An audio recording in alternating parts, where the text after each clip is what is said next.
Buenas noches a todos ustedes. Esta noche empezaremos una serie que va a ponerle los pelos de punta, porque el libro de Apocalipsis es la historia final del conflicto entre las fuerzas del bien y las fuerzas del mal. También contiene la historia del conflicto de la iglesia cristiana desde que nació hasta los últimos tiempos. Y realmente es un libro increíble. Y por supuesto, el autor de este libro no es nadie más que Jesucristo mismo. Estamos viviendo en tiempos increíbles. Estamos viviendo en un tiempo cuando a Jesús se lo va a hacer cada vez menos y menos. Y creo que estamos viviendo en los tiempos más críticos de la historia de este mundo. Y esto va a ser emocionante en cierto sentido. Ahora podemos estudiar este libro de una manera ligera o podemos hacerlo de una manera más directa. Y creo que estamos viviendo en tiempos donde no hay tiempo para tener una enseñanza a la ligera. Así que lo que quiero hacer en las próximas 2 semanas será explicarles lo que el libro de Apocalipsis quiere decir, y quizás algunas cosas serán un poco inquietantes, pero quiero que recuerden que si han leído hasta los últimos versos del libro, saben que Jesús es el que gana, el que vence. Así que no hay nada de qué preocuparse. Quizás produzca miedo en los corazones de algunos cuando vean lo que está pasando en este mundo y cómo esas cosas han sido planeadas por siglos. Pero Dios predijo todo en los detalles más pequeños hace mucho tiempo atrás. Sin duda, esto muestra que Él está en control. Él está en control. Han tratado hasta de remover esos asuntos de la palabra de Dios y ha habido una grande batalla sobre la palabra de Dios a lo largo de los siglos, culminando en la batalla más impresionante en nuestros tiempos, y una batalla que realmente nadie sabe, y estaremos viendo este asunto también. Hay algunas conferencias que estaremos viendo acerca de este tema, este mismo tema, cómo han distorsionado y cambiado asuntos para que usted no reconozca el riesgo en el que realmente estamos. Así que el libro de Apocalipsis es una historia acerca de la hermosura, una historia acerca de la verdad, una historia acerca de la restauración, una historia acerca de la victoria de Dios contra sus enemigos, todos sus enemigos. Es una historia sobre el establecimiento del reino de Dios que existirá por siempre y por siempre y para siempre, sin llanto, dolor o muerte. Realmente es una historia asombrosa y no hay nada, absolutamente nada que temer si tenemos a Dios a nuestro lado. En mi vida personal, antes yo era un científico, ateo, y trabajaba entre las grandes universidades totalmente ateas de este mundo. Mi esposa viene de un origen espiritualista, su familia estaba involucrada en el movimiento de la nueva era, así que esoterismo por un lado y ateísmo por el otro. Mis padres eran muy religiosos y yo odiaba la religión. No quería nada que ver con ella. Pero hoy voy por todo el mundo, por todo el globo, y predico el mensaje de Jesucristo. Y hablo de la creación, y yo creo en cada palabra que está escrita en la palabra de Dios. No solamente creo en ella porque es lógica y está escrita para que se entienda, pero puedo asegurarles que a lo largo de los años la he experimentado en mi vida, y yo sé que mi Dios vive, y yo sé que Él se cuida de cada uno de nosotros, y no quiere que estemos en la oscuridad. Él quiere que sepamos. Es por eso que el libro se llama el Apocalipsis. Es decir, en griego, el Apocalipsis es la revelación de Jesucristo. Algunas personas dicen que es una revelación oculta, pero no existe una revelación oculta. O es algo, es revelado, o es oculto. Pero no puede ser ambos. Y esta es una revelación. Y el Apocalipsis o revelación de Jesucristo es el libro más increíble de la Biblia. Termina la historia bíblica. En el principio tenemos el libro de Génesis. En Génesis tenemos el árbol de la vida. La humanidad perdió acceso a este árbol. La humanidad cayó en pecado y perdió el acceso del árbol de la vida, y la consecuencia es la muerte. Génesis capítulo 2, versículo 17. Y desde ese momento el hombre tuvo que ganarse el pan con el sudor de su frente. Génesis capítulo 3, versículo 19. El hombre perdió su dominio porque fue creado para tener dominio y se volvió desnudo, perdió su manto de justicia que lo cubría, y entonces fue apartado de Dios, porque el pecado y un Dios santo son incompatibles. Esa es la historia de Génesis. Es una triste historia de la creación del hombre y de su caída. El mejor regalo a la humanidad que Dios pudo haberle dado es la libertad de elección. Sin libertad de elegir, seríamos robots. Y por eso Dios creó al hombre a la imagen de Dios con la capacidad de elegir. Y el amor demanda este regalo de tener la libertad de elegir. Siempre uso un ejemplo. ¿A qué sirve si tu esposa o tu esposo te ama porque él está preprogramado para hacerlo? A lo mejor sería divertido por una semana, un año, o quizás 5 años. Pero finalmente a uno se cansaría de eso, ¿no es así? Si uno es programado para amarte y cada mañana se levantan y dicen, te amo, porque están programados para hacerlo. Pero ¿qué pasaría si tuvieran la libertad de elegir? Y a pesar de sus faltas, a pesar de todas las cosas que ustedes hacen, que son obviamente una irritación para esta persona y todos alrededor tuyo, ¿qué tal que a pesar de eso te dijeran, te amo, porque eligieron hacerlo? ¿Acaso no es esto más significativo? Sin la libertad de elegir, la vida sería sin significado. Por eso Dios creó al hombre a su imagen con la capacidad de elegir, y eso es especial. Y por eso el hombre eligió, y desafortunadamente eligió equivocadamente. Apocalipsis es el libro de la gracia. En Apocalipsis capítulo 2, versículo 7 leemos acerca de la restauración del árbol de la vida. Leemos acerca de la victoria sobre la muerte en Apocalipsis capítulo 2, versículo 11. Leemos acerca del maná escondido. Ese es el pan que venía del cielo y una muestra estaba en el arca del pacto y representaba el pan celestial que quitaría tu hambre para siempre. Y ese pan fue reemplazado. Y leemos acerca de esto en Apocalipsis capítulo 2, versículo 17. El dominio será restaurado, Apocalipsis 2, versículo 26. Los que aceptan el regalo maravilloso de Dios serán vestidos de blanco, así que la perdida vestimenta de justicia será restaurada. Apocalipsis 3, versículo 5, y ya no habrá más separación con Dios, Apocalipsis 3, versículo 12. Así que el libro de Apocalipsis es un libro de restauración, pero también tiene información que es espantosa, por decirlo de manera directa, es espantosa, puede dar miedo. La estructura del libro. Hay 7 iglesias, 7 cartas, 7 estrellas, 7 candelabros, 7 espíritus, 7 lámparas, 7 sellos, 7 trompetas, 7 cuernos, 7 ojos, 7 truenos, 7 cabezas, 7 coronas, 7 ángeles, 7 copas y 7 montañas. Así que el número 7 es obviamente importante. El número 7 es el número divino, es el número de la perfección. Representa el mensaje en su totalidad. Pero hay una falsificación también, y estaremos tratando con este asunto por mientras que avancemos.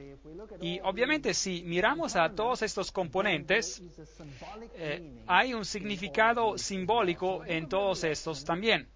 Así que el libro de Apocalipsis usa un lenguaje simbólico. ¿Y de dónde viene el lenguaje simbólico? Viene del Antiguo Testamento. Así que sin el Antiguo Testamento no podríamos entender el libro de Apocalipsis. Muchos de los símbolos en el libro de Apocalipsis vienen, por ejemplo, de Zacarías, del libro de Zacarías, del libro de Ezequiel y de todos los profetas del Antiguo Testamento y particularmente del libro de Daniel. Y muchos de los símbolos que encontramos en el libro de Apocalipsis los encontramos en el libro de Daniel. Encontrarán las terribles bestias en el libro de Apocalipsis y la descripción de las bestias como león, como leopardos, como oso y bestias terribles con 10 cuernos, las encontramos también en el libro de Daniel. Y encontramos el número 7 en el libro de Daniel, y si lee Daniel capítulo 7, por ejemplo, encontrará bestias ahí en este capítulo, y si cuenta las cabezas de las bestias que son mencionadas en Daniel capítulo 7, encontrará 7 cabezas. Y también encontrará 7 cabezas en el libro de Apocalipsis. Así que la ilustración general viene de ahí del libro de Daniel, y es la clave para el libro de Apocalipsis. Desafortunadamente no vamos a estudiar el libro de Daniel para poder descifrar algunas de estas cosas en detalle. Así que solo las vamos a explicar directamente, pero hay otros videos que ya están producidos y que contienen todos los detalles de cómo estos rasgos simbólicos en el libro de Daniel pueden ser aplicados al libro de Apocalipsis. Así que estaremos estudiando sobre las iglesias, las cartas, las estrellas, los candelabros, y esta noche estudiaremos las 7 iglesias, por ejemplo, y muchos de esos componentes comenzarán a aclararse. Hay algo más acerca del libro de Apocalipsis que es fascinante. Encontramos el lenguaje del santuario en el libro de Apocalipsis. Ahora, usted sabe que en el Antiguo Testamento los hebreos tuvieron que construir un santuario para Dios, y fue hecho muy precisamente porque este santuario tenía que verse y tenían que ver cuáles eran los componentes. Había una cerca, una pared alrededor cubierta de lino representando la justicia, había una puerta de entrada al santuario, había un altar en el patio de afuera donde se ofrecían los sacrificios, había un lavador donde se lavaban, también había un edificio el cual estaba dividido en 2, la primera parte se llamaba el lugar santo, la segunda parte el lugar santísimo, y el sumo sacerdote oficiaba en este santuario, y el lenguaje de este santuario nos describe acerca del ministerio del sumo sacerdote. El lenguaje en Apocalipsis que de este ministerio del sumo sacerdote se aplica a Jesús, que tomaría el lugar de todos esos símbolos descritos en el Antiguo Testamento. Así que el lenguaje del santuario es muy importante, porque nos dice dónde y en qué etapa del ministerio esta historia se está desenvolviendo. Por ejemplo, cuando ustedes van a Apocalipsis capítulo 1-3, esta es la historia de las 7 iglesias. Jesús viene representado como la luz del mundo. Solo había una entrada al santuario y se llamaba la puerta, digamos. Y Jesús dice, yo soy la puerta. Aquel que entra por ella tendrá vida eterna. Aquel que entra por mí tendrá vida eterna. De acuerdo con la Biblia, hay una sola puerta por donde podemos ser salvos. Y esa es por medio de Jesucristo. Eso es lo que la Biblia dice. Hoy en día esas enseñanzas no son populares y mientras avancemos en el tiempo va a ser cada vez menos y menos popular esta enseñanza. Y vamos a mirar algunas de esas enseñanzas. Por ejemplo, la puerta. La entrada de la puerta es muy, muy importante en el tiempo del Antiguo Testamento. Era el lugar donde el juicio tomaba lugar, los ancianos se sentaban a la puerta. La puerta era la entrada detrás de las murallas donde se podía entrar para encontrar seguridad. La puerta... Así que la puerta encierra mucho significado simbólico. Y Jesucristo dice, yo soy la puerta. Yo soy la entrada. Ahora, la palabra antigua que se utilizaba para puerta era Bab, y hay una historia en la Biblia acerca de Babel, Bab-el, puerta a Dios. Así que la historia de Babel nos cuenta de otra puerta a Dios, otra entrada a Dios, el Bab-el. Babel, la puerta a Dios. Y esta es la idea de que tus propios méritos, obras, te llevan a Dios. Ese es el sistema falso que tenemos en la Biblia, que se opone a la historia bíblica que dice que uno es salvo por la sangre del Cordero. El único camino a la salvación es por medio de los méritos de Cristo, y no por nuestras obras, pero por los méritos de Jesucristo. Estos son los dos sistemas que han estado opuestos el uno al otro desde la caída del hombre, si lo puedo explicar así. Entonces, aquí cuando hablamos acerca de las luces se encontraron en el primer aposento del templo, y eso significa el ministerio que ocurre en el lugar santo, en el primer aposento. Cuando hablaremos de Apocalipsis capítulos de 3 a 8, estaremos hablando sobre los sellos, y ahí se menciona el pan de la presencia, así que todavía estamos en el primer aposento del santuario, el lugar santo. Después vienen las trompetas, Apocalipsis 8 a 11, y ahí puede ver un altar de oro, donde tenemos el incienso ascendiendo desde el altar de oro. Así que todavía estamos en el lugar santo. Esos son los eventos que toman lugar en un periodo donde el sumo sacerdote todavía está sirviendo como representante de la humanidad en ese aposento en particular. Tan pronto que llegue a Apocalipsis 12 al 14, el cuadro cambia. Allí el profeta ve el arca de Dios. Ahora, el arca de Dios, el arca del pacto, no está en el primer aposento del santuario, está en el segundo aposento, que se llama el lugar santísimo. El Hagion, en el lugar santísimo, en griego, Hagion. Así que nos hemos trasladado a otra porción del ministerio del sumo sacerdote, y él solo entraba al lugar donde estaba el arca del pacto una vez al año, y eso era durante el día de la expiación. Ahora estamos tratando con temas relativamente complejos y no tenemos tiempo para cubrir todo en detalle, pero hay un video, una conferencia disponible sobre este tema en detalle, sobre todo lo que significaban esas cosas. En Apocalipsis capítulos 15 a 22 tenemos lo que llamamos escatología, los eventos que se refieren al fin, las cosas finales que pasarán con el planeta, aquellas cosas que todavía no han ocurrido, pero que van a ocurrir. Y si usted estudia Apocalipsis de esta manera, le va a resultar claro de qué periodo histórico se habla en la historia del cristianismo. Hay 7 bendiciones en el libro de Apocalipsis. Bienaventurado el que lee y los que oyen las palabras de esta profecía y guardan las cosas en ellas escritas, porque el tiempo está cerca. Apocalipsis 1:3.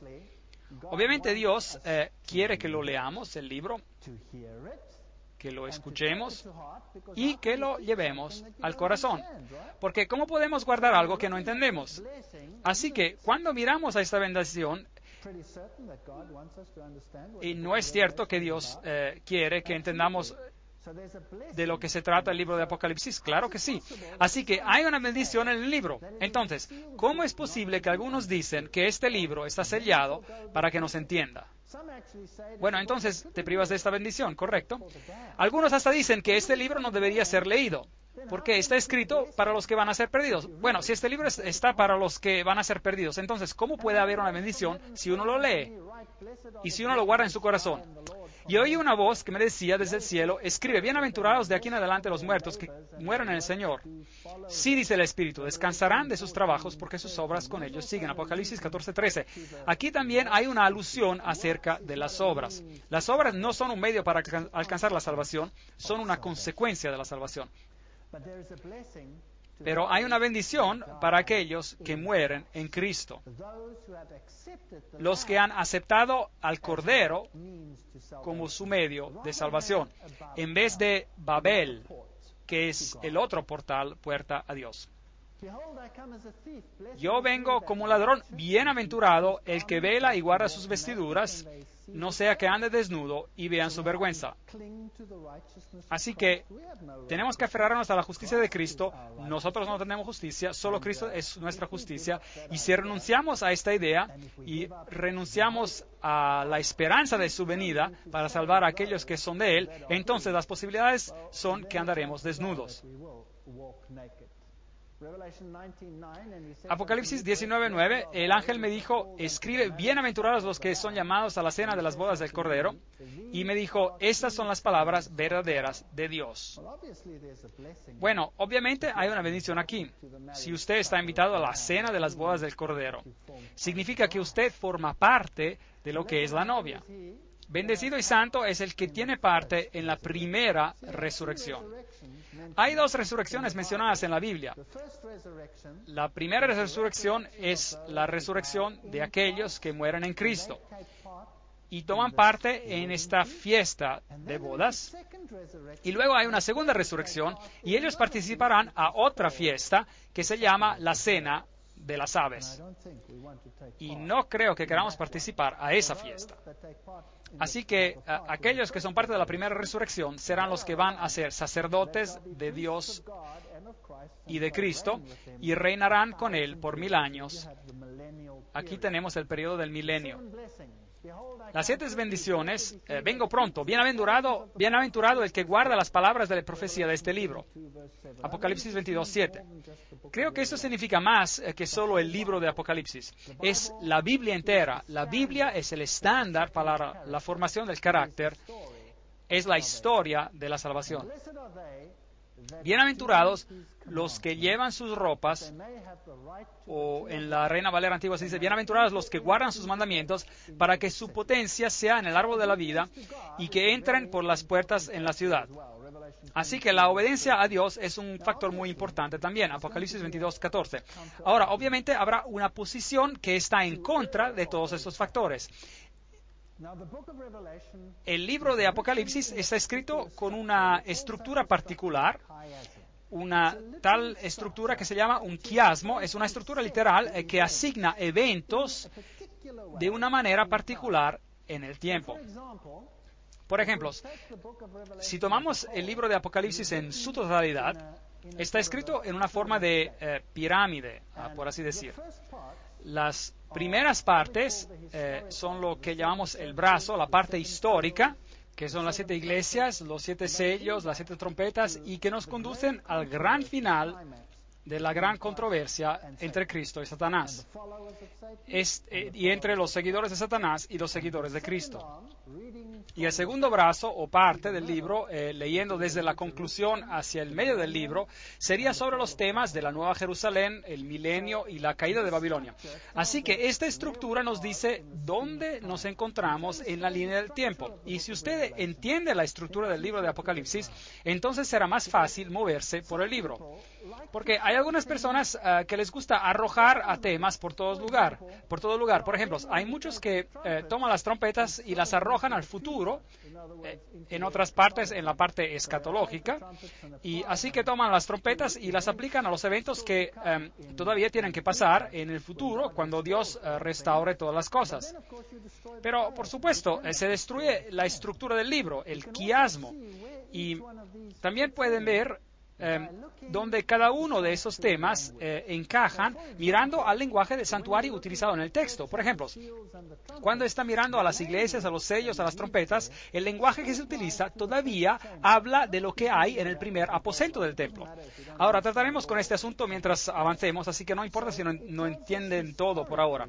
Así que la estructura del libro nos indica en dónde nos encontramos en la línea del tiempo, para que no nos adelantemos, digamos. Tenemos que seguir las reglas y esta es una manera maravillosa de descubrir el libro de Apocalipsis. Pero hay un problema, porque una vez que ha leído la primera mitad del libro y haya llegado al medio del libro, que es básicamente Apocalipsis capítulos 10, 11, 12, 13 y 14 hasta el 17, estos son prácticamente la parte final de los eventos de la batalla entre el bien y el mal. Y una vez que empieza a leer después de estos capítulos, estará leyendo los eventos en reverso, porque el quiasmo, la estructura de quiasmo está estructurada así, y se vuelve el libro muy confuso. Es que uno tiene la secuencia equivocada y ya no tiene sentido, y el libro de Apocalipsis se vuelve tan complejo que uno no logra poner los acontecimientos en una orden particular. Mientras que si usted sabe que la estructura es un quiasmo, entonces podrá leer las palabras así como siguen. Pero los eventos los pone en reverso y entonces todas las cosas encajarán en su lugar y tendrán un sentido maravilloso. Y el estilo literario tiene una razón, evita que disloquemos, por así decir, el texto y saltemos a todo lugar. Ahora, veamos cómo algunos cómo lo interpretan para que vea que no es solo una conjetura que alguien está haciendo. Por ejemplo, si toma las 7 iglesias, verá en el capítulo 2, versículo 1, que dice, el que tiene las 7 estrellas en su diestra, el que camina en medio de los 7 candelabros de oro. El candelabro de oro, y cuando lea al final del libro de Apocalipsis, él encontrará en la Nueva Jerusalén, en el capítulo 21, versículo 23, el Cordero es su lumbrera. Así que tenemos una luz y tenemos al Cordero siendo una lumbrera. Capítulo 2, versículo 7, al vencedor daré de comer del árbol de la vida. Capítulo 22, versículo 2, aquí se menciona el árbol de la vida. Así que ahí tenemos un enlace de la estructura del quiasmo. Hay una puerta abierta en Apocalipsis 3, versículo 8, y en Apocalipsis 21, versículo 25, hacia el final tenemos puertas que nunca se cierran. Cristo en el trono con su Padre, Apocalipsis 3, 21, y también en 21, 1 y 3, el trono de Dios y del Cordero. La Nueva Jerusalén es mencionada en el capítulo 3, versículo 12, y la Nueva Jerusalén, la cual desciende del cielo, se menciona en el capítulo 21, versículo 10. En el capítulo 3, 11, yo vengo pronto, dice Jesús. Y en el capítulo 22, versículo 7, vengo pronto, dice. ¿Ve cómo podemos identificar el quiasmo, como la estructura mantiene el texto unido? Ahora, así que ya sabe, es así como trabajamos y es así como vamos a ir avanzando. Ahora, lo interesante también es que cualquier cosa que encaje en la primera parte del quiasmo debe ser antes de que termine el tiempo de la gracia, porque el sumo sacerdote está ministrando aún, y eso significa que la salvación está aún abierta a todos. Cuando venga a la escatología, el tiempo de la gracia se habrá acabado, porque las puertas nunca se cerrarán, sino que estarán constantemente abiertas. El trono de Dios se ha convertido en el trono de Dios y del Cordero, y eso significa que Cristo reina en su reino. Así se va a poder dar cuenta de dónde estará en la línea del tiempo, mirando este lenguaje. Así que no puede cometer errores por poner temas en lugar equivocado, y así es como se nos ayuda a quedarnos dentro de la estructura. Cuando llega a los 7 sellos y comienza la historia ahí, nuevamente los 7 sellos son acerca de Cristo y su pueblo afligido. Y tenemos las personas que resucitaron y se sientan en el trono. Aquí están afligidas, en esta parte del libro, y aquí en la segunda parte del libro están sentadas en el trono. Así que obviamente los 7 sellos encajan en qué porción de la historia. El tiempo de gracias tiene que estar abierto. No puede ser cerrado porque todavía están siendo afligidos. Ellos están aquí en la tierra, mientras que en la segunda parte están ya en el trono. Su sufrimiento ha terminado y están siendo restaurados. Así tenemos el cielo abierto y en el capítulo 19, 11, el cielo abierto. Capítulo 6, el que cabalga en un caballo blanco. Capítulo 19, el que cabalga en un caballo blanco. Capítulo 6, versículo 9, las almas de los que murieron por causa de Dios piden justicia. Y en el capítulo 20, las almas de los mártires son resucitados y entronados como jueces. En el capítulo 6 y 7 se habla de las vestiduras blancas, y en el capítulo 19 se les da las vestiduras blancas. En el capítulo 6, 15 y 16 escuchamos de reyes, generales, etcétera, que piden ser matados, y aquí en el capítulo 19 son matados. Otra vez podemos ver cómo la estructura se junta. Entonces, el libro de Apocalipsis contrasta a Cristo y a su pueblo con Satanás y sus seguidores. Tenemos una Trinidad de Dios, tenemos al Padre, tenemos al Hijo y tenemos al Espíritu Santo. Y si usted llega a los seguidores de Satanás, entonces tendrá una falsa Trinidad. Tenemos al dragón, la bestia y al falso profeta. Ahora, el dragón representa a Dios el Padre. La bestia, como verá en el libro de Apocalipsis, es la que toma el lugar de Jesucristo. Es la que levanta un reino, pero no es un reino terrenal, pero Él es el que, delante de Él, cada uno se inclina, cada rodilla se va a inclinar delante de esta bestia. La bestia es la que tiene la muerte falsa y la resurrección falsa. Él es el falso Cristo, el anticristos, el que está en el lugar de Cristo, el anticristo. Porque ustedes sabrán que en el 75% de los casos, la palabra anticristo significa en lugar de Cristo. Y tenemos que saber con lo que estamos tratando. El falso profeta es obviamente el que toma el rol del falso Espíritu Santo. Y estos son los tres poderes que van a engañar el mundo entero a seguir un conjunto de reglas equivocadas, a seguir al Salvador equivocado. Esta es una historia peligrosa y está tan perfectamente hecha y está tan engañadora que si no la estudiamos en detalle, no nos vamos a dar cuenta. ¿Usted piensa que el mundo hoy en día está por la mayoría engañado? ¿Sí o no? Absolutamente sí. De eso habla el libro de Apocalipsis. ¿Qué es lo que Jesús dijo a sus discípulos cuando se le acercaron a preguntar, ¿cuál es la señal de tu venida y de los últimos días? ¿Qué fue lo primero que Jesús dijo? Él dijo, cuidado que no seáis engañados. El engaño es cómo funciona este asunto. En las conferencias que vienen a continuación estaremos tratando acerca del engaño como probablemente nunca antes lo han escuchado. Estaremos hablando de cosas que les pondrán los pelos de punta. Así que no se pierdan las conferencias que van a seguir. Vamos a hablar de cosas que son hechas en secreto. ¿Quién hace cosas en secreto? Claro, Jesús dice, yo no he hecho nada en secreto. Pero hay muchas cosas que se hacen en secreto. Y este mundo, y no se engañen, es gobernado por sociedades secretas. Así que tendremos que ver a las sociedades secretas porque el libro de Apocalipsis es acerca de lo que pasa en secreto. Todo el poder al Hijo y todo el poder a la bestia. ¿Acá ven el contraste? Hebreos 1.8, Apocalipsis 6.2, todo el poder del Hijo. Y el sistema falsificado dice, todo el poder a la bestia. Las llaves a la muerte y del infierno, las llaves del abismo, Apocalipsis 9.1 y 1.18. Aquí tenemos el contraste entre Cristo y sus seguidores y contra Satanás y sus seguidores. Y tendremos que ser muy meticulosos para separarlos. ¿Quién es semejante a Dios? Isaías 40:18. ¿Quién es como la bestia? Apocalipsis 13:4. Así que el poder de la bestia es amenazante. Tenemos que vigilarlo. El cordero que fue inmolado, Apocalipsis 13:8, una de sus cabezas como si hubiera sido herida a morir. Apocalipsis 13. Algunas traducciones dicen, parecía tener una herida mortal esta cabeza. El que es, era y ha de venir. Apocalipsis 1:4. La bestia que era y no es y será. Apocalipsis 17:8. ¿Puede ver el contraste entre estos dos poderes? Así que trataremos en términos de una batalla. Y el que va a ser el componente visible de la batalla será la bestia. Pero en realidad está escondida. Su nombre es secreto. Y por eso tenemos que ver detrás de las escenas para encontrarla, porque aquello que ve no es lo que es en realidad. Aquello que ve es lo que se supone que uno tiene que ver, pero lo que uno no ve, eso es lo que uno no tiene que ver. Y supuestamente no tiene que saber de eso.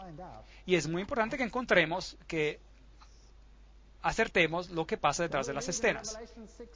Entonces leemos en Apocalipsis 6:16 acerca de la ira del Cordero. En Apocalipsis 12:12 leemos acerca de la ira del diablo. En Apocalipsis 7:2 y 3 acerca del sello de Dios que está enfrente de aquellos que lo siguen. Pero en Apocalipsis 13, el marco de la bestia, la marca de la bestia está en la frente o en la mano. ¿Es correcto? Así que tenemos el contraste. Tenemos el nombre de Dios en Apocalipsis 14:1 y tenemos el nombre de la bestia en Apocalipsis 13:17. Tenemos a las tribus de Israel en Apocalipsis 1:4 y tenemos las tribus de la tierra en Apocalipsis 1:7. Tenemos el ejército del cielo en Apocalipsis 19:14 y tenemos el ejército de la tierra en Apocalipsis 19:19. Tenemos guerra en contra de Satanás y su gente y tenemos guerra en contra de Cristo y sus seguidores. Apocalipsis 12:17 y etcétera. Así que hay una batalla. Esa es una guerra. Esa es una historia acerca de una guerra. Tenemos una cena del Cordero, tenemos una cena de los aves, para los aves. Tenemos la boda del Cordero, tenemos la prostituta de Babilonia. Tenemos a los apóstoles del Cordero, tenemos a los falsos apóstoles. Tenemos la Jerusalén de Dios y tenemos a Babilonia, la iglesia de Satanás. Y tenemos el soberano del cielo, tierra y mar, y tenemos a la bestia que sale del mar, a la bestia que sale de la tierra y al dragón. Así que tenemos todos esos contrastes en el libro de Apocalipsis.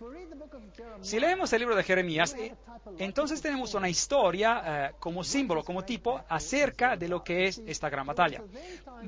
Había una historia donde había una guerra real entre Babilonia y el pueblo de Dios. Y el profeta Jeremías les advirtió al pueblo de Israel contra la venida de Babilonia, la venida de Babilonia. ¿Y le gustó al pueblo el mensaje de Jeremías? No les gustó ni un poquito. Lo bajaron a una cisterna al profeta, lo golpearon y lo pusieron en cepo. Hicieron toda clase de cosas terribles al pobre profeta Jeremías. No les gustaba el mensaje y de hecho nada ha cambiado en hoy día. Jeremías 2:11. ¿Acaso alguna nación ha cambiado sus dioses, aunque estos no son dioses? Y sin embargo mi pueblo ha cambiado su gloria por lo que no aprovecha. Esta batalla es acerca del pueblo de Dios. Espantaos, cielos, sobre estos, y horrorizaos, pasmaos en gran manera, dice Jehová, porque dos males ha hecho mi pueblo. Me dejaron a mí, fuente de agua viva, y cavaron para cisternas rotas que no retienen el agua. Hay una historia literal de lo que pasó a Jerusalén en contra Babilonia. ¿Usted cree que lo mismo puede pasar en nuestros tiempos? ¿Cree que es posible? ¿Cree que Apocalipsis quizás nos está tratando de decir algo? Jeremías 2:26. ¿Cómo se avergüenza el ladrón cuando es descubierto? Así se avergonzará la casa de Israel. Ellos, sus reyes, sus príncipes, sus sacerdotes y sus profetas, que dicen a un leño, mi padre eres tú, y a una piedra, tú me has engendrado.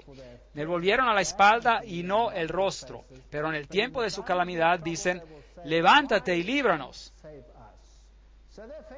Así que están mirando hacia el este, están adorando a una deidad diferente.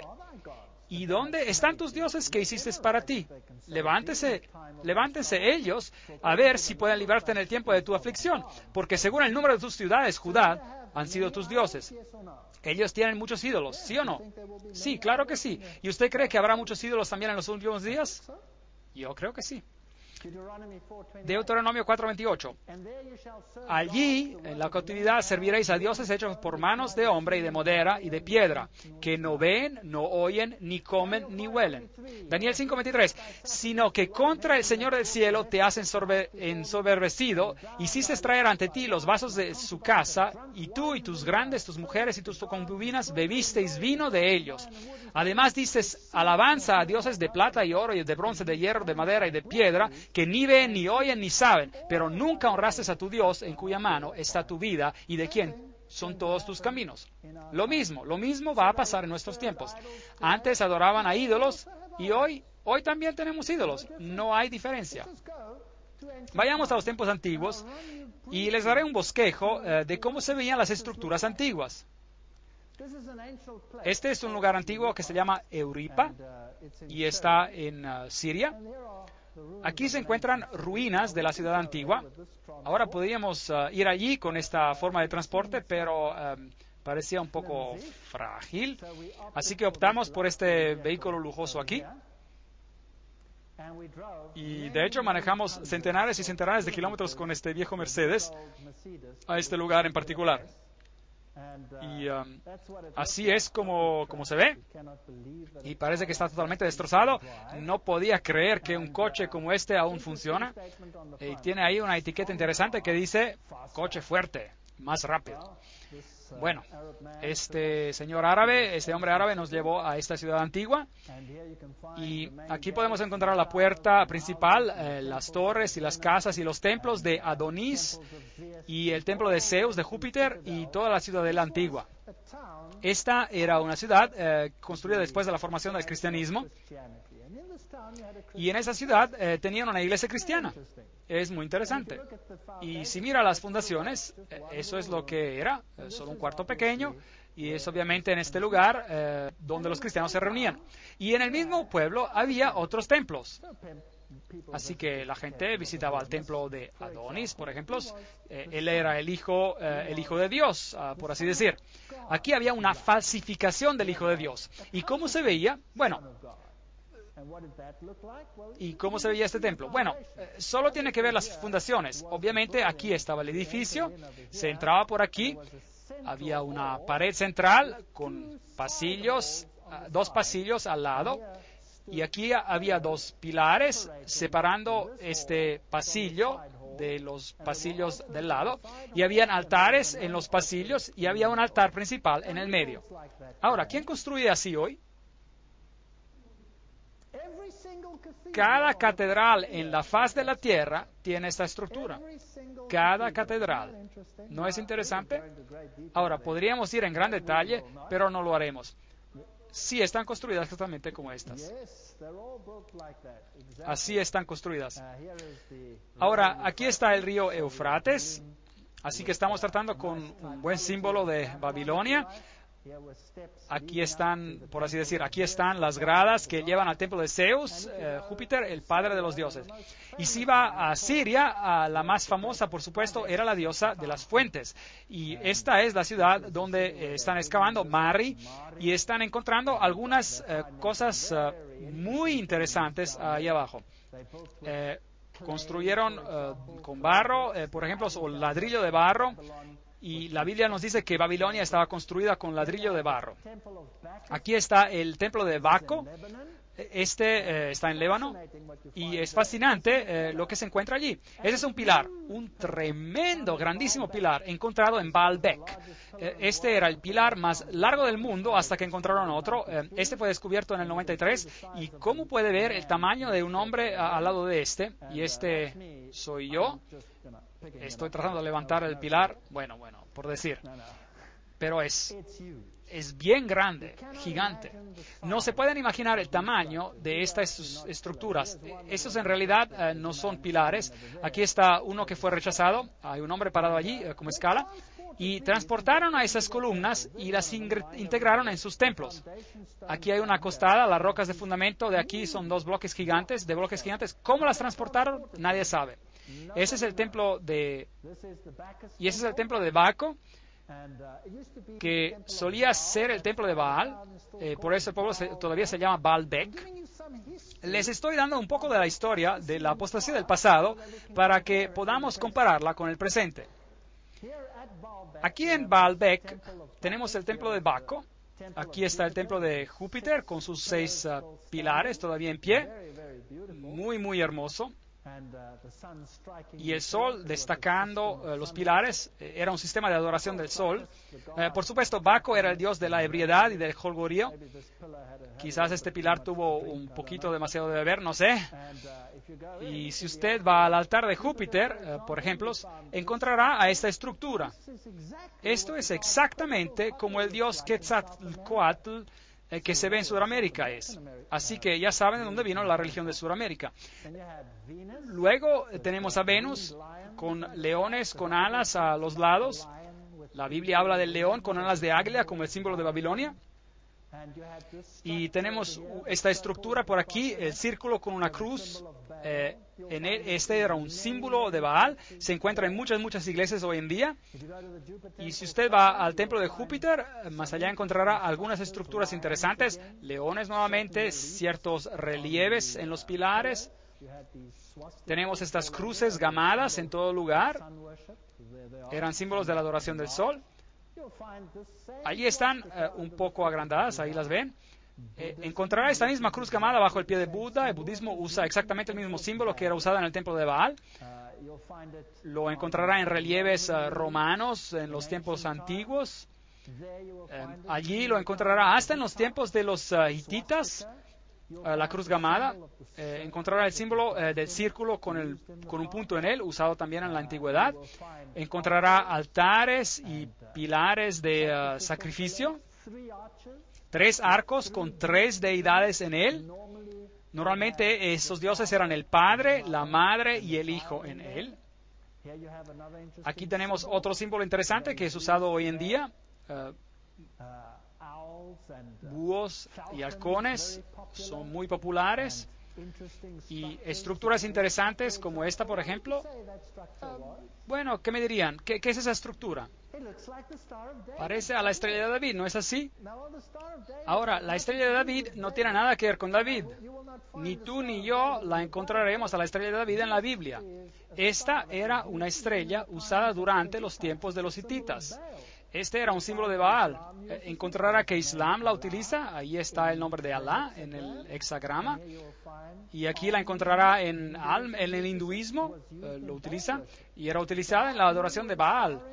La media luna con la estrella, o la luna Oz, como es usada en el Islam. Ahí la encontrará como se usaba entre los hititas. Este símbolo por aquí, bueno, este lo encontrará usado en la NATO. La NATO hoy en día.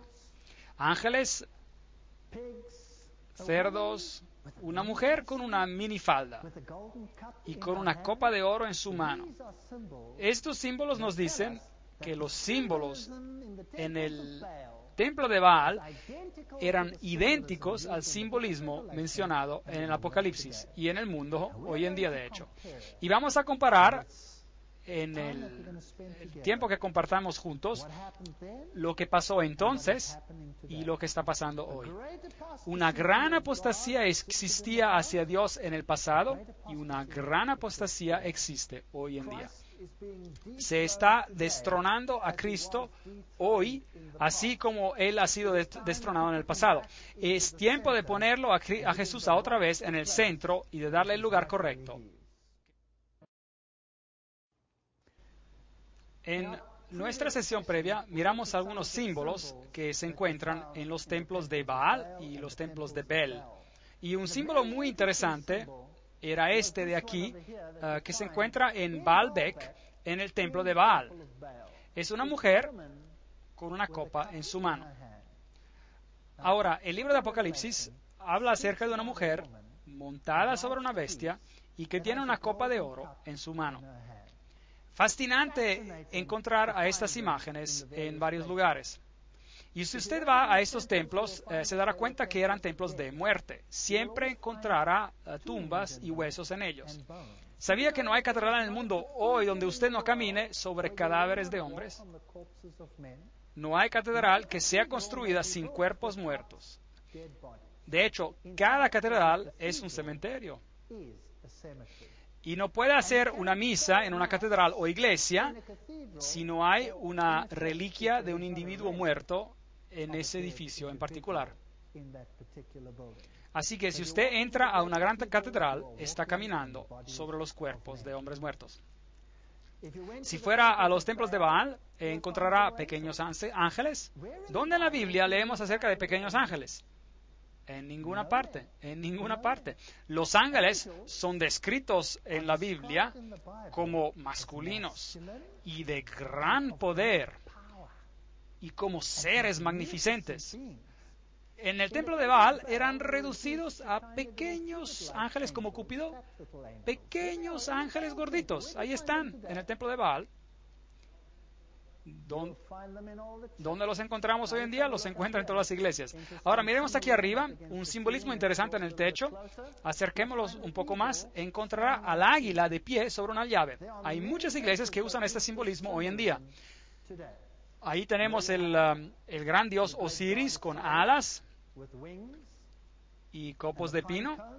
Y encontrará a los dioses y las diosas de lujuria, si desea, dentro de los hexagramos y los hexágonos. Y encontrará los hexagramas y los hexágonos en los techos de los templos de Baal, como los puede ver aquí, si mira arriba. Esta es la ciudad de las Palmas, Palmira, y tiene el pasillo de columnas más largo que todavía existe hoy en día. Aún hoy tienen palmeras por ahí, y esta es el conjunto más largo de columnas romanas todavía en existencia. Y si lo mira, todavía es magnificente. Y si mira en la parte de atrás, verá el templo de Bel. Ahora, la palabra Bel hoy es usada por la industria de manera exclusiva. Y encontrará muchas alusiones a Bel en el mundo hoy. Allí está el templo de Bel. Ese es el templo mejor preservado de Bel en el mundo, básicamente una forma de adoración de Baal. Y sí, ese es el patio del templo afuera, y ese es el lugar donde se ofrecían los sacrificios. Y también tenían un lugar santo y un lugar santísimo. Estaba estructurado en el mismo plano, esencialmente, como el templo de Israel. Pero, por supuesto, Satanás es un ángel caído del cielo y también él tenía sus planos. Así que el templo de él es una falsificación de la historia celestial. Y si mira arriba, en el techo tenemos el simbolismo del sol y tenemos las palmeras y tenemos estas deidades representadas como conos de pinos, de granadas y piñas. Y encontrará auréolas alrededor de ellos, alrededor de las deidades del sol, y otra vez encontrará plumas y águilas y cosas interesantes en las paredes, de las cuales ni siquiera necesitamos hablar ahora. Eso es algo muy interesante. Esta es la llama de Lucifer, esta es la llama de Baal. ¿A qué se parece? Parece exactamente a la antorcha olímpica. Exactamente a una antorcha olímpica. De hecho, acaban de encender una el otro día, si mira la televisión, y dijeron una oración ¿a quién? Apolo, el dios del sol. No está muerto hoy en día todo este asunto, solo está disfrazado. Por supuesto, tenemos las uvas para Baco, tenemos los fleurs de lis, los triángulos y los esfinges con sus pechos, representaciones femeninas. Aquí hay una. Y ángeles con alas entre conos de pinos, y hay un triángulo al revés con águilas adentro. Este simbolismo es usado hoy en todas las entidades políticas del mundo. Así que tenemos muchas cosas que mirar en el libro de Apocalipsis. El águila en sus varias formas es el símbolo de muchas naciones. Así que el libro de Apocalipsis nos va a contar acerca de este gran conflicto entre el bien y el mal. Este gran conflicto entre la idolatría y la adoración al Dios verdadero. Vamos a examinar cosas que los van a sorprender. Vamos a ver a los detalles de lo que pasa detrás de las escenas. Cómo el mundo realmente hoy se está moviendo hacia poner en el trono a otro poder. Y el libro de Apocalipsis nos advierte acerca de estas cosas.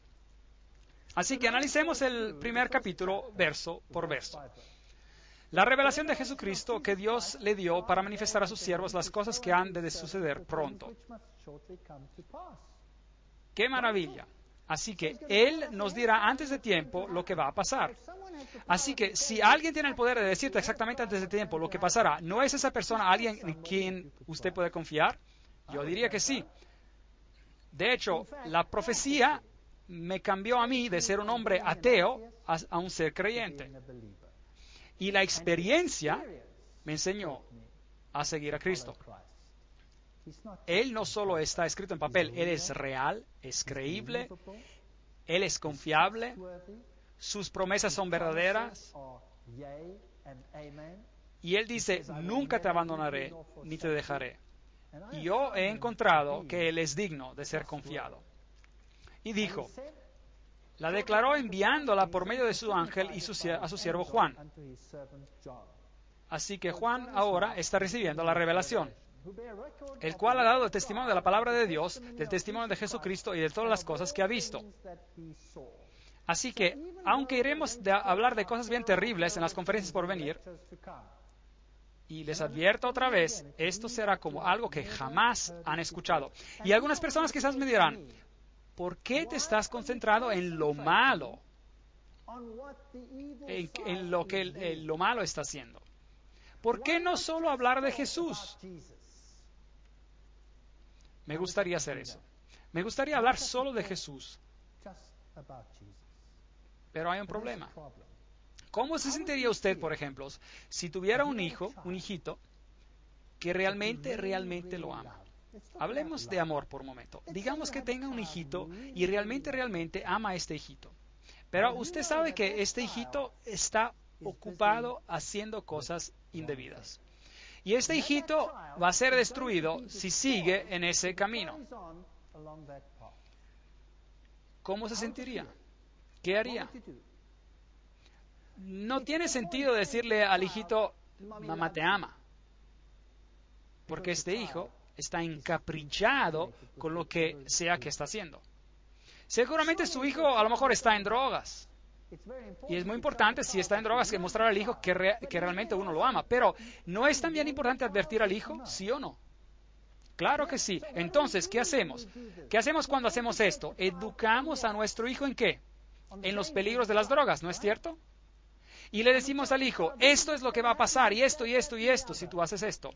¿Será que escucharán? No, claro, otra cosa tiene que pasar en el corazón.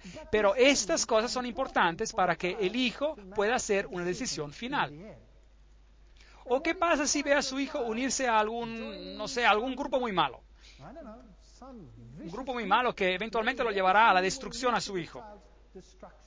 ¿No le gustaría decirle al hijo, aquí y aquí está el engaño de lo que esta organización o grupo en particular está haciendo? ¿Sí o no? ¿No les gustaría hacer esto? ¿No les gustaría salvar a ese hijo de todos esos problemas? Entonces, sí, claro, desafortunadamente es así. Hay muchos engaños en muchas cosas que llevan al camino espacioso de la destrucción. Y vamos a tener que revelarlas. Y eso es doloroso. Y vamos a hablar de lo negativo. ¿Pero por qué lo hacemos? Porque queremos que las personas escojan lo positivo. Y si podemos tomar todos los parámetros en este mundo y podemos decir, esto es engañoso a causa de esto, y esto es engañoso a causa de esto, y esto, por esto, al final, solo uno permanecerá. Y ese es Jesucristo. Así que, básicamente, lo que estamos haciendo es seguir un proceso de exclusión. Vamos a ver a los varios componentes de Babilonia y entonces a lo mejor descubriremos que todos nosotros hemos sido atrapados. Todos hemos sido engañados y cada uno de nosotros sentado aquí hoy en día ha sido engañado. Es un pensamiento terrible. Pero al final, la verdad se cristaliza de que hay solo uno que es digno de confianza, y ese es Jesucristo. Y solo Él te puede salvar. Yo soy la puerta, yo soy el camino, yo soy la palabra. Aquel que cree en mí no perecerá. Es lo que Él dijo. O es verdad o es mentira. Si el mundo quiere unirse en una gran familia feliz,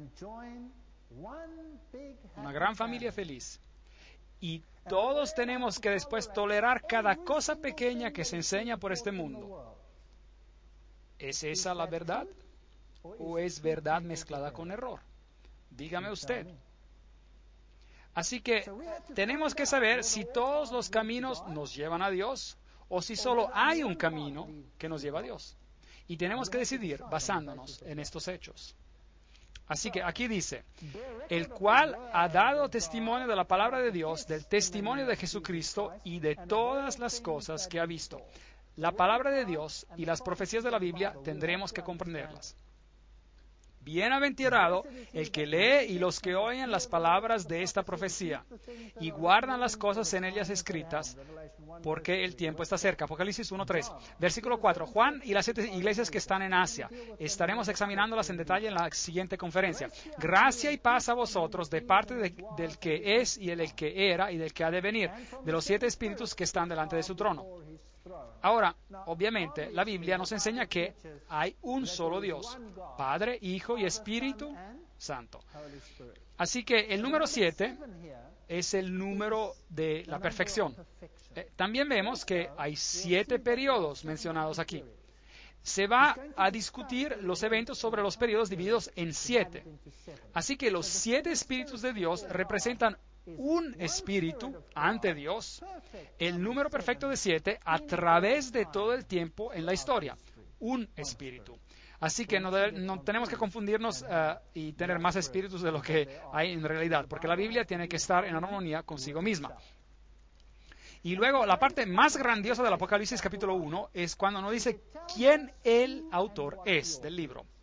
Y está escrita de un modo maravilloso, está escrita en una manera que se llama epanados. Ahora, un epanados es como un quiasmo, una estructura de quiasmo, excepto de que en vez de describir a los eventos, los cita en una cierta secuencia. Por ejemplo, este epanados consiste en una serie de citas en las que se quiere enfocar un punto en particular. Isaías 55:4 habla acerca del testigo y es una cita de Apocalipsis. Es Apocalipsis 1:5 y es una cita que viene de Isaías. Y si va al final de esta estructura, hay otra cita en Apocalipsis 1:16 y hay un verso ahí que también viene de Isaías. Entonces hay otro punto y el segundo punto está mencionado, Apocalipsis 1:7, que habla acerca de la venida de las nubes. Es una cita de Daniel 7:13. Y luego tiene uno acá al final, en Apocalipsis 1:13, donde habla del sacerdote y es una cita otra vez de Daniel 7:9. Así que el primero y el último, las citas son de Isaías.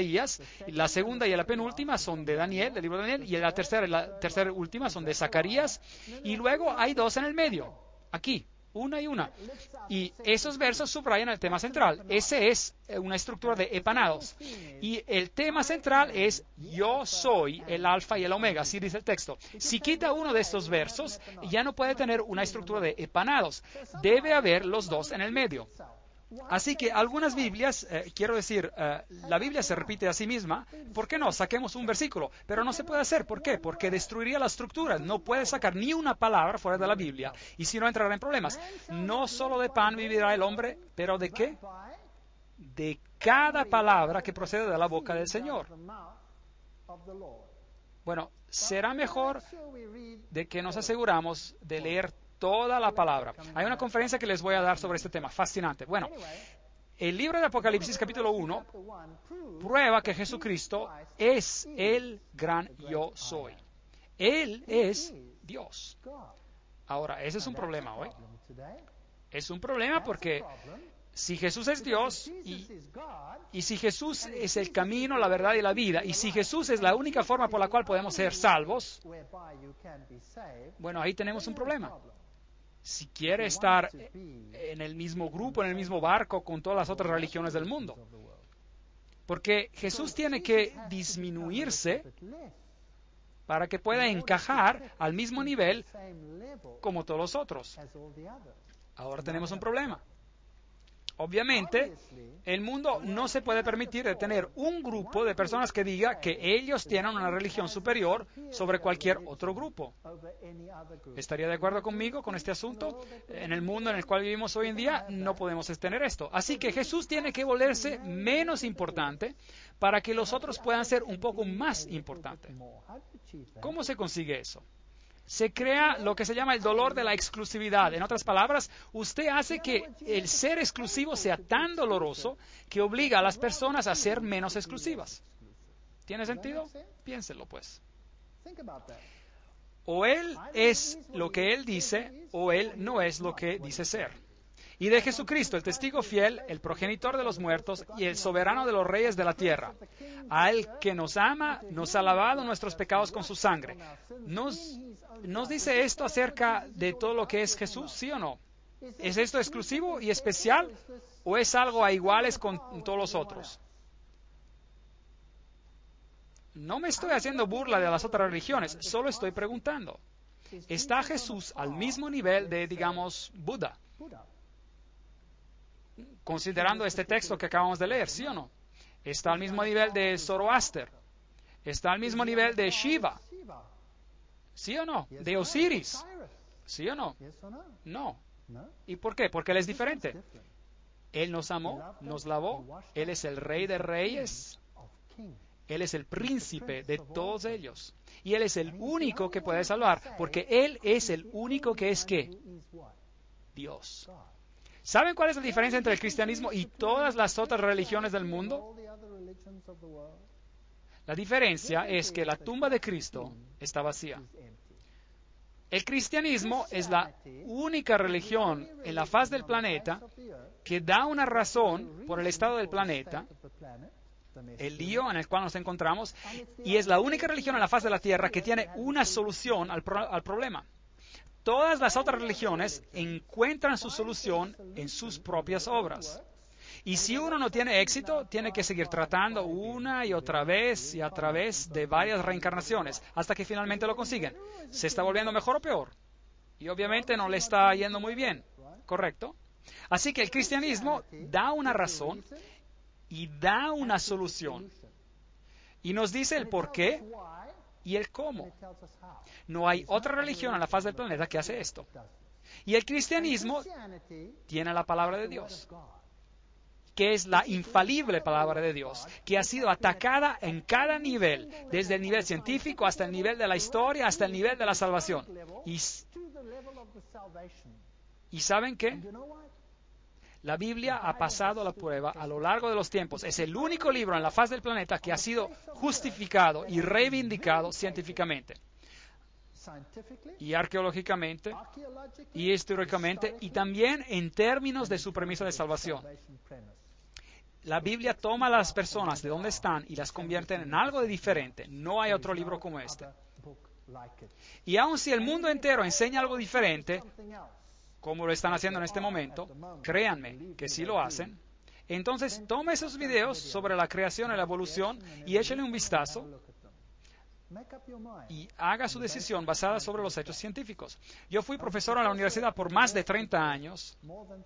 Fui profesor de zoología y probablemente fui el único en una universidad secular que no creía en la evolución. Y eso tomó algo de valor. Y nos hizo reyes y sacerdotes para Dios su Padre. A Él sea la gloria y el imperio por los siglos de los siglos. Amén. He aquí viene con las nubes, todo ojo lo verá, y los que los traspasaron, y todos los linajes de la tierra se lamentarán por causa de Él. Sí, amén. En otras palabras, en vez de tener esta alegría suntuosa a la venida de Cristo, la mayoría harán ¿qué? Se lamentarán. Aquí hay una historia diferente hasta de lo que se está enseñando en el mundo cristiano, donde todos están esperando por la restauración del reino y una segunda oportunidad. Algunos creen, no tenemos que esperar que todo ojo lo vea porque seremos arrebatados por el rapto secreto. ¿Es eso lo que enseña la Biblia? Yo soy el alfa y el omega. Ahí está el centro del epanados, esa estructura, el principio y el fin, dice el Señor. El que era y el que ha de venir, el Todopoderoso. Esas son palabras directas. Jesucristo en el libro de Apocalipsis es identificado no solo como el Rey de Reyes y el Salvador del mundo, pero es identificado como Dios. Si hacemos a Jesús menos de lo que Él es, entonces temo que no tenemos un Salvador. Porque entonces ese Salvador estaría en el mismo barco, en el mismo grupo donde nosotros nos encontramos. Así que Él es Dios. Y Juan, vuestro hermano y compañero en la tribulación, en el reino, en la perseverancia de Jesucristo, estaba en la isla llamada Patmos por causa de la palabra de Dios. Así que si uno predica la palabra de Dios, se mete en problemas. Y por el testimonio de Jesucristo. Y ese testimonio es la palabra profética de todos los tiempos. Por eso, si usted predica la profecía, se meterá en problemas. Entonces, ¿están todos ustedes preparados para lo que viene? Vamos a examinar algunas de esas cosas y da temor. Vamos a ver cosas muy interesantes. Estando yo en el Espíritu en el día del Señor, oí detrás de mí una gran voz como trompeta. Apocalipsis 1, 8 a 10. ¿En qué día estaba él en el Espíritu? Estando yo en el Espíritu en el día del Señor. Si retraes del sábado tu pie de hacer tu voluntad en mi día santo, y al sábado llamares delicias, santo y glorioso de Jehová, y lo venerares, Isaías 58, 13, este es el único día que se llama el día santo del Señor. Así que obviamente Juan estaba en el Espíritu en el día del sábado. Y Marcos también habla acerca del hecho de que el Hijo del Hombre es también el Señor del día del sábado. Así que obviamente Juan estaba en visión en ese día, el día sábado. Y Dios le mostró lo que pasaría en el mundo. El texto dice, diciendo, yo soy el alfa y la omega, el principio y el último. Y escribe en un libro lo que ves y envíalo a las 7 iglesias que están en Asia. Bueno, no voy a ir en detalles porque voy a cubrirlos en la siguiente conferencia. Envíalos pues a Éfeso, Esmirna, Pérgamo, Tiatira, Sardis, Filadelfia y Laodicea. Cada nombre tiene su significado en particular. Hasta los lugares tienen significado. Apocalipsis 1, versículo 11. Me volví para ver la voz que hablaba conmigo, dice el texto, y vuelto vi 7 candelabros de oro. ¿Dónde vio a Jesús? ¿En qué aposento del templo vio a Jesús? Él lo ve en el lugar santo. Así que, obviamente, tenemos un marco del tiempo. El ministerio del sumo sacerdote está ocurriendo en el lugar llamado el lugar santo, no en el lugar santísimo. Así que este no es el Yom Kippur, el día del juicio. Esto es antes del día del juicio final. Así que nos encontramos históricamente en un tiempo antes del fin del tiempo de gracia. Jesús está ministrando aún en este lugar santo. Es ahí donde Él lo ve, porque Él lo ve ministrando entre los 7 candelabros. Históricamente esto es muy importante. Y si mira la ruta postal antigua, mira y ve las varias ciudades, Éfeso, Esmirna, Pérgamo, Tiatira, Sardis, Filadelfia, Laodicea. Esa era la ruta antigua postal y vamos a cubrir este tema en la siguiente conferencia. Entonces, Juan tiene esta gran visión de Jesús ministrando entre los 7 candelabros de oro. ¿Y los candelabros simbolizan a qué? A la luz del mundo. Jesús es la luz del mundo. Apocalipsis 1:13. Y en medio de los 7 candelabros vi a uno semejante al Hijo del Hombre. Jesús, el sumo sacerdote que ministra por nosotros. Él es la luz del mundo. Él es el pan del cielo, que vino del cielo, el pan de la presencia. Él es el nuestro mediador. Él es el altar de incienso, el incienso que asciende y representa el ministerio de Cristo, haciendo que nuestras oraciones sean aceptables ante Dios, a Dios por medio de su mediación. Él es el que se encarga y trabaja en nosotros para cambiar nuestros corazones de piedra en corazones de carne. Esa es la imagen que tenemos de un Jesucristo cuidadoso, cariñoso, que está en control, que sabe exactamente lo que va a pasar y nos predice en detalle cómo Él permite que la apostasía tome la forma que existe hasta en nuestros tiempos. Ahora, ¿saben? Esto me asombra. Si yo fuera Dios, habría un problema. Gracias a Dios que yo no soy Dios. Porque yo no tendría la paciencia que Él tiene para a enfrentar a la apostasía de la manera como Él lo hace. Y como Él permite que esta apostasía crezca y lleve fruto para que todos puedan ver lo que es. Por cierto, si mira el mundo hoy día, ¿es un lugar placentero? No, no es un lugar placentero. En algunos países, yo vengo de Sudáfrica, nuestras casas son como prisiones. Hay asesinatos a izquierda y a derecha y por todos lados. 4,000 granjeros ya han sido asesinados, que lo crean o no. Es horrible lo que está pasando. Y nadie siquiera sabe. Si toma un país como Zimbabue, por ejemplo, los están arrojando de sus tierras y ya no hay santidad de nada. Estamos viviendo en tiempos verdaderamente terribles. Ya no es seguro para una joven, ni es seguro para un joven en estos días de salir a trotar, a correr solo. ¿En qué clase de mundo estamos viviendo? Y si mira a las cosas horrendas que se hacen en el mundo hoy, quizás se pregunte, ¿cómo puede Dios permitir esto? Dios está permitiendo que el pecado y la apostasía maduren al punto donde todos verán lo que significa escoger en contra de los caminos de justicia de Dios y los caminos del hombre. Y ese es un acto de amor. Y en medio de este temor y confusión hay un lugar de paz a donde Él nos llama y dice, venid a mí todos los que estáis trabajados y cargados, y yo os haré descanso, yo os daré descanso. Entonces, podemos encontrar paz en medio de la confusión. Y podemos escoger de caminar a través de la vida y mirar a las espinas y zarzas y cardos. O podemos elegir mirar a las flores, a los lirios, a las frutas hermosas. La elección es nuestra. Y si escogemos de un lado, escogeremos tristeza. Y si escogemos del otro lado, la otra posibilidad, en el medio de la tristeza, podremos tener paz. Y eso es lo que Jesús es. Él es el que está en el medio de los candelabros. Él es la luz del mundo. Pero los candelabros representan a las iglesias que llevan la luz al mundo a través de los siglos. Y en medio de los 7 candelabros vi a uno semejante al Hijo del Hombre, vestido con una vestimenta a los pies y tenía el pecho ceñido con un cinto de oro. Estoy citando acá con la versión King James, la versión inglesa, digamos, así que a veces suena un poco antigua, es una versión antigua, pero por lo menos tenemos todas las palabras ahí. Su cabeza y sus cabellos eran blancos como blanca lana, como nieve, sus ojos como llama de fuego.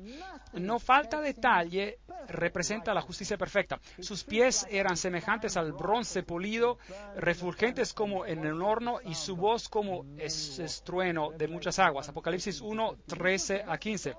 Esta era la voz de Dios. Jesús es escrito como Dios, no como un ser creado. Él es el que era y el que será desde toda la eternidad, el que inició el proceso de la creación.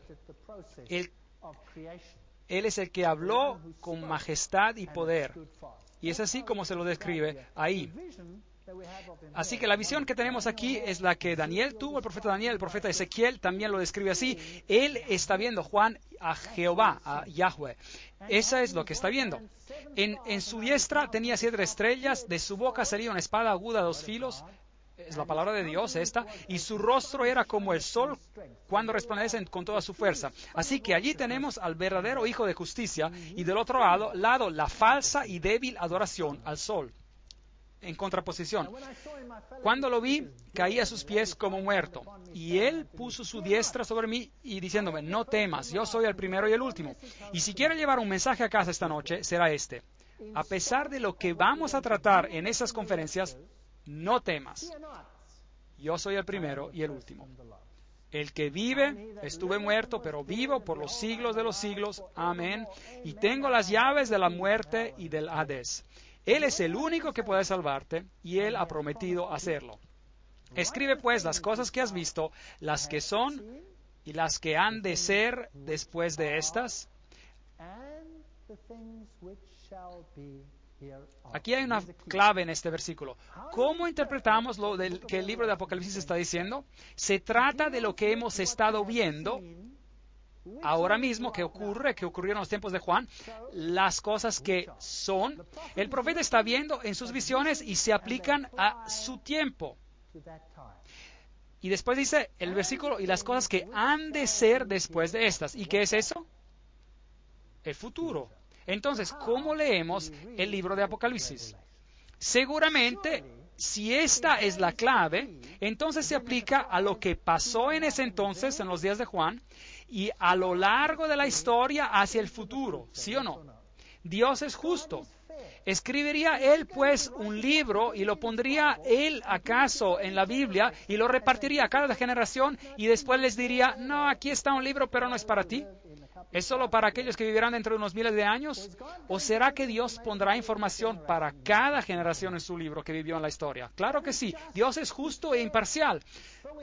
Pero tenemos muchos grupos de personas hoy en día que toman el libro de Apocalipsis y lo aplican solo para el futuro. De hecho, lo aplican a una generación que ni estará aquí cuando los hechos van a ocurrir. Y de hecho, a toda una iglesia que se irá y será arrebatada en el rapto secreto cuando supuestamente los hechos tienen que ocurrir. ¿Tiene sentido todo esto? No. El libro de Apocalipsis es una historia continua, cubre la historia. Lo que ocurrió entonces se aplica a las personas que vivían en esos tiempos, los tiempos de Juan, y lo que pasa en la siguiente generación se aplica a otras y a otras. Y tenemos una historia seguida hasta llegar al fin de los tiempos. Y se aplica a todos nosotros, y particularmente, por supuesto, a los gran eventos que culminan la historia de todos los tiempos. Respecto al misterio de las 7 estrellas que has visto en mi diestra, importante, porque en su diestra están los salvos y en la izquierda están los condenados. Así que los 7 candelabros de oro, las 7 estrellas son los ángeles. Los ángeles son los mensajeros de las 7 iglesias. Las 7 iglesias de Dios en el periodo de tiempo, en los periodos de tiempo, los predicadores son, es decir, por decir, son aquellos que llevan el mensaje a las iglesias y están en la mano derecha de Dios. Él está en control. A pesar de lo que está pasando, recuerde de que Dios está en control. Los 7 candelabros que has visto son las 7 iglesias. Dios tiene este ministerio asombroso. Él usa a hombres pecaminosos para predicar su palabra. Increíble. Podría haberlo hecho él mismo, podría haber hablado como estruendo desde el cielo, podría haber usado a sus ángeles, pero nos usa a nosotros. ¿No es eso increíble? Así que el ministerio de Dios en el santuario celeste se mira a la gran historia de cómo todo pasó. Cuando Cristo resucitó de la muerte, ¿dónde se fue? Cuando resucitó de la muerte, Él ascendió al cielo para servir en el santuario, dice el libro de Hebreos, en el santuario celestial. Así que tenemos un ministerio en el santuario celestial. No iremos en detalles en esta conferencia en particular sobre esto, y se extiende este ministerio desde entonces hasta el tiempo del fin.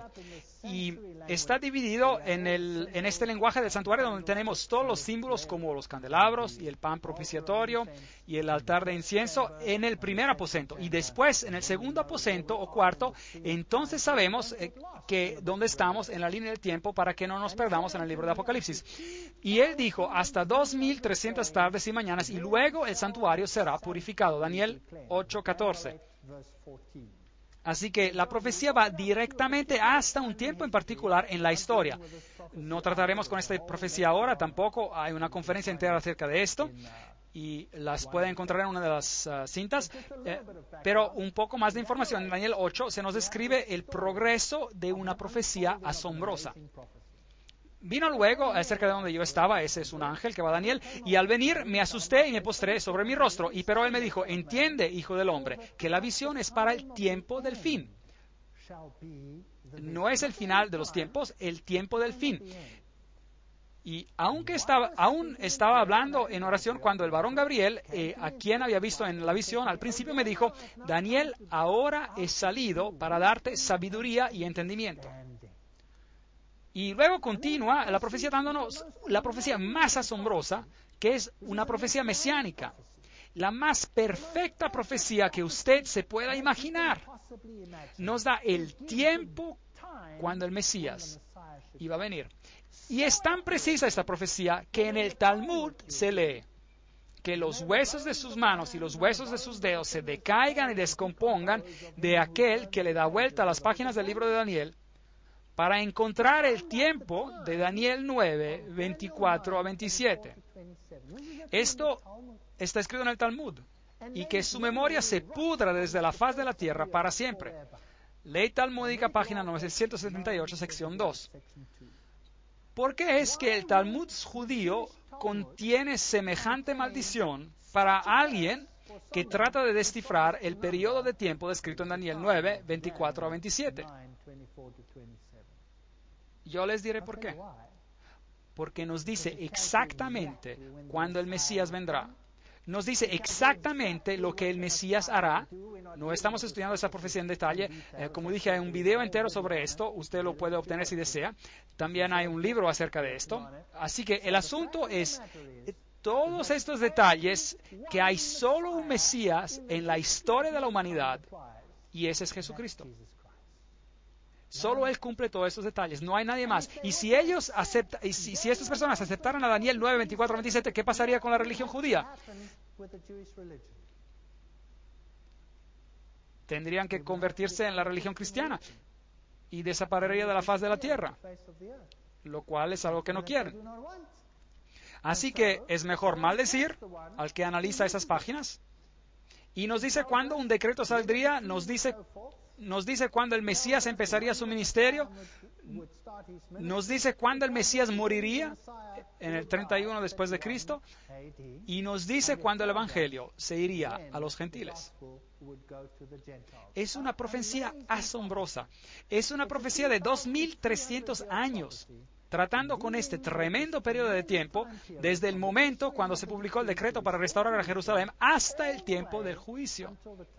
Y tiene una fecha ahí, en 1844, porque, claro, son 2310 proféticos, y si suma todo, 2300 años desde allí. Y la Biblia nos dice en el libro de Números y en el libro de Ezequiel que podemos tomar un día por un año profético. Y luego llegamos a una fecha interesante, la cual cubriremos en otra conferencia. Es demasiado complicado todo esto para poderlo examinar ahora. Y luego hay un tiempo que la Biblia llama el tiempo del fin, y estamos viviendo en esos tiempos ahora mismo. Y luego llegamos al tiempo de la eternidad. Es el próximo periodo que viene. Y la Biblia nos enseña que Jesús está siguiendo el mismo ministerio que está simbolizado en el servicio del santuario terrenal. Hebreos 9:11. Pero estando ya presente Cristo, sumo sacerdote de los bienes venideros, por el más amplio y perfecto tabernáculo, no hecho de manos, es decir, no de esta creación, no es terrenal, y no por sangre de machos cabríos ni de becerros, sino por su propia sangre. Él entró una vez para siempre en el lugar santo, hagion en griego, habiendo obtenido eterna redención por nosotros. Punto muy importante. Eso es lo que dice la versión King James inglesa, también la Reina Valera en español. Hay algunas traducciones modernas y no les gusta esto, así que han cambiado el lugar santo, la palabra lugar santo, como lugar santísimo. Es un gran problema, porque ahora el ministerio entero de Cristo tiene que moverse en el tiempo. Pero eso es una historia complicada que trataremos después. Y no puede ser el lugar santísimo, no puede ser el lugar santísimo, tiene que ser el lugar santo, porque si fuera el lugar santísimo, no diría hagion en griego, diría sino Hagia Hagion, y no dice esto, solo dice Hagion, que significa santuario. Hebreos 9:12, y no con sangre de macho cabríos ni de becerros, sino por su propia sangre. Así que este ministerio no pudo haber empezado solo una vez que Jesús murió, no antes, porque por eso Jesús debió haber entrado al santuario para empezar su ministerio solo después de su muerte, lo cual significa que entró en el primer aposento y no al segundo aposento, porque el sumo sacerdote solo entraba en el segundo aposento una vez al año. Y en el libro de Apocalipsis, ¿dónde vemos a Jesús sirviendo en el capítulo 1? ¿Dónde están los candelabros? Entonces, ¿por qué están tratando de distorsionar el mensaje de la Biblia aquí y allá? Pensamientos complicados. Bueno, solo póngalos por ahora en su memoria, no se preocupe por ellos, no tenemos que entender todo por primera vez. Volveremos al tema más tarde y verá que será más claro. Hebreos 9:3. Tras el segundo velo estaba la parte del tabernáculo llamada lugar santísimo, Hagia Hagion. En griego, el sumo sacerdote iba ahí una vez al año. Y eso era una historia diferente. ¿Y cuándo hizo esto Jesús? Obviamente, algún tiempo después de su resurrección. Así que la pregunta que tengo para usted esta noche es que si tenemos un sumo sacerdote, y ese sumo sacerdote es Dios, y si ese sumo sacerdote es el único que por medio de su sangre nos puede salvar, entonces tenemos que elegirlo sobre todos los otros. Y si no hay otro nombre bajo el cielo y la tierra donde seamos salvos, entonces tenemos que elegirlo a Él sobre todos los otros. Pero tengo noticias para usted. Si ustedes lo hacen, se meterán en problemas, tarde o temprano. Ya sea en el círculo inmediato de sus relaciones o en el círculo más grande de ellas. Pero yo en mi casa hemos decidido servir al Señor. Y les invito a hacer lo mismo. Gracias.